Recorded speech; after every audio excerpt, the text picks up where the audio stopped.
दोस्तों नमस्कार, मैं हूं अवजाज शेखर आजाद। इंडिया एक्सप्लेनर के एक और वीडियो में आपका बहुत बहुत स्वागत है।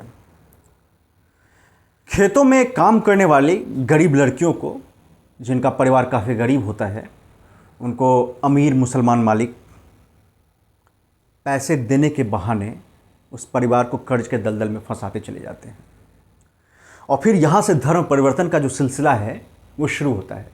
दोस्तों आज हम इस टॉपिक पर क्यों बात कर रहे हैं?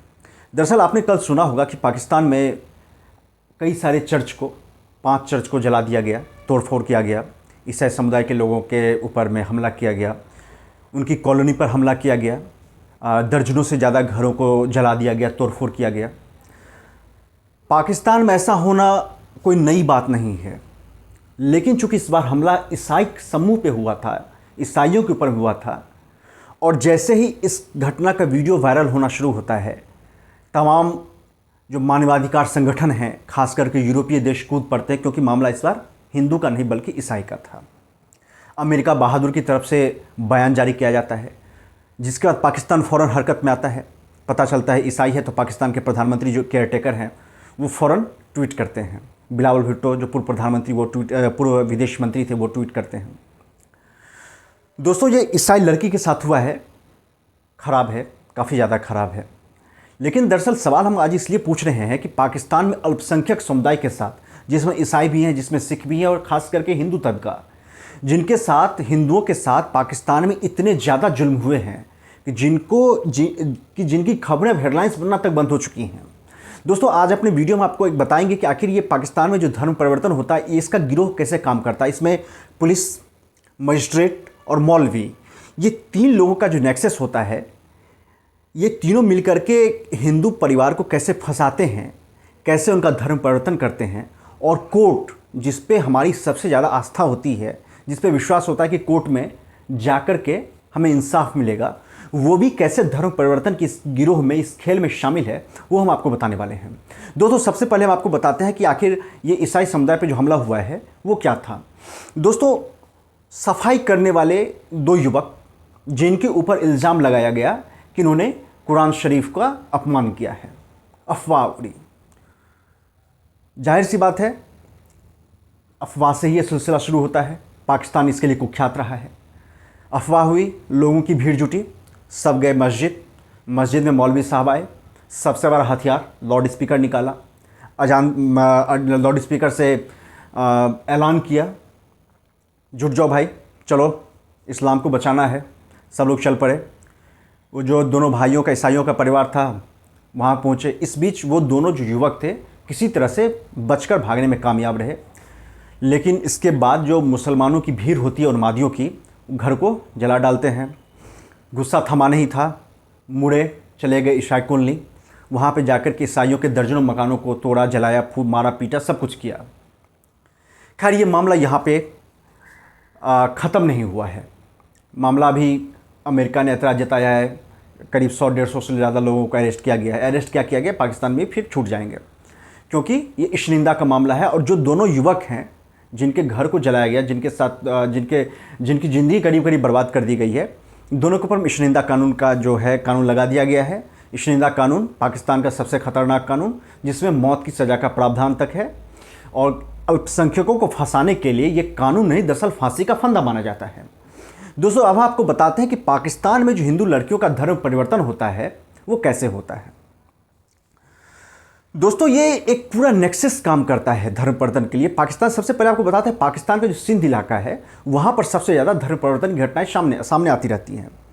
ये धर्म परिवर्तन इस तरह से होता है कि सिंध इलाके में जो हिंदू रहने वाले हैं वो काफ़ी गरीब समुदाय के हैं,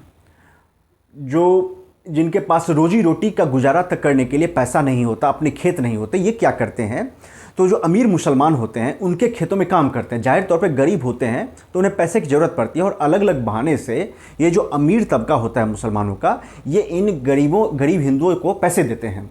परिवार जो होता है हिंदुओं का, ये पैसे के कर्ज के जाल में फंसता जाता है।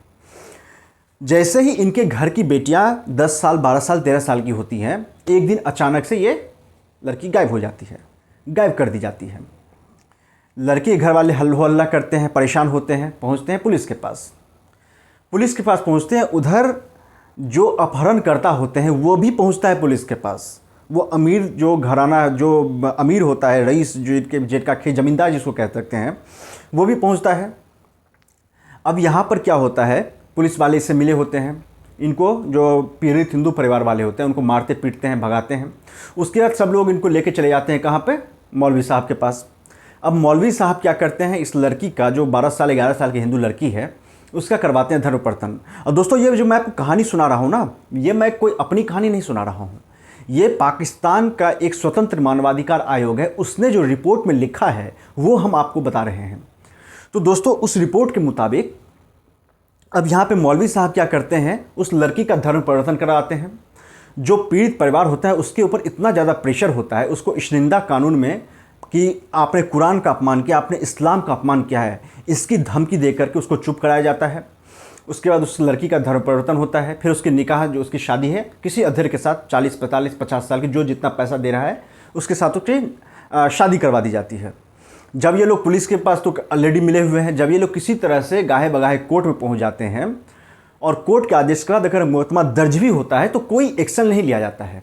दोस्तों पिछले साल एक वीडियो वायरल हुआ था जिसमें हम सब ने देखा था कि एक हिंदू लड़की जो 12 या 13 साल की थी उसका इसी तरह से मामला सामने हुआ था, उसका धर्म परिवर्तन करके उसकी शादी करवा दी गई थी अगवा करने के बाद।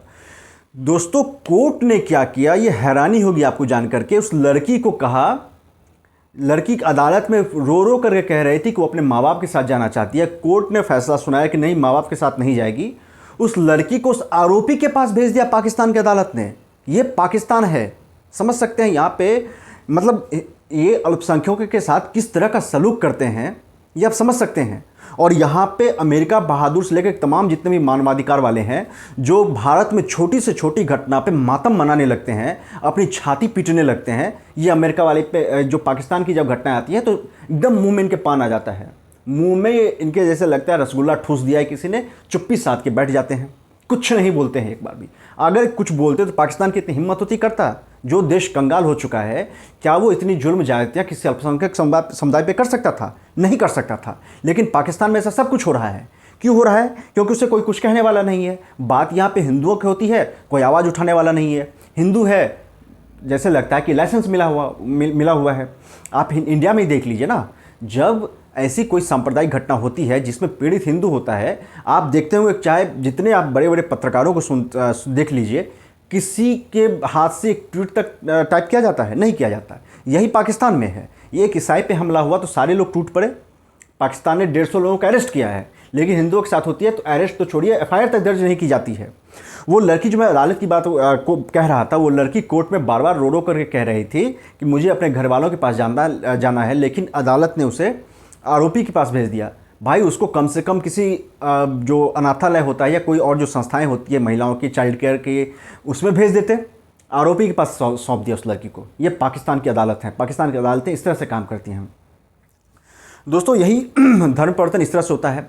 2021 में दोस्तों अमेरिका की एक रिपोर्ट आई थी जिसमें कि अमेरिकी विदेश विभाग की, उसमें पाकिस्तान को एक कंट्री ऑफ पार्टिकुलर कंसर्न कहा गया था, यानी एक ऐसा देश जो चिंता का विषय है, इस श्रेणी में रखा गया था। इस रिपोर्ट में साफ साफ शब्दों में लिखा गया था कि अल्पसंख्यकों के लिए ये पाकिस्तान नर्क के समान है। कोट ये लिखा गया था कि नर्क के समान पाकिस्तान है, बावजूद इसके पाकिस्तान के खिलाफ कोई कार्रवाई नहीं की जाती है।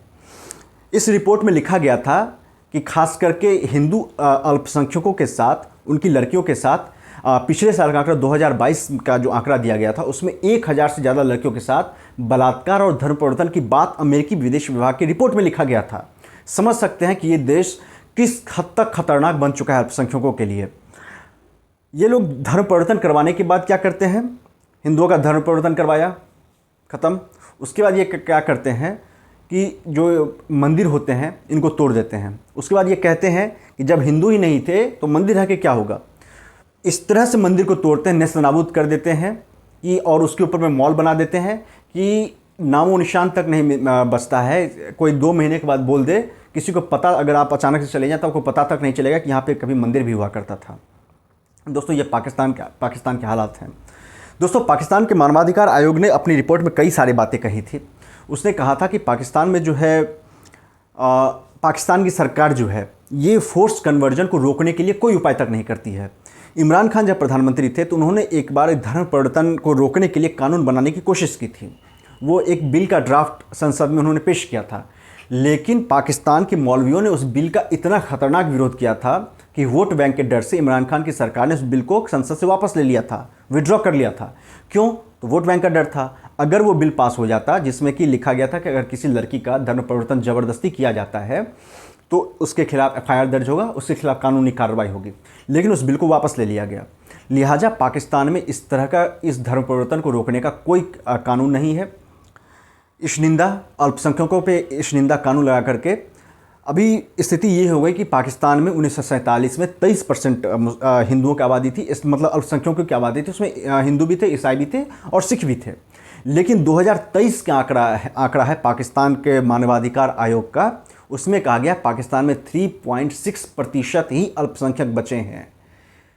मतलब समझ सकते हैं 24% से घटा करके 3.4% अल्पसंख्यक बचे हैं। ये पाकिस्तान है, गायब कर दिया तमाम।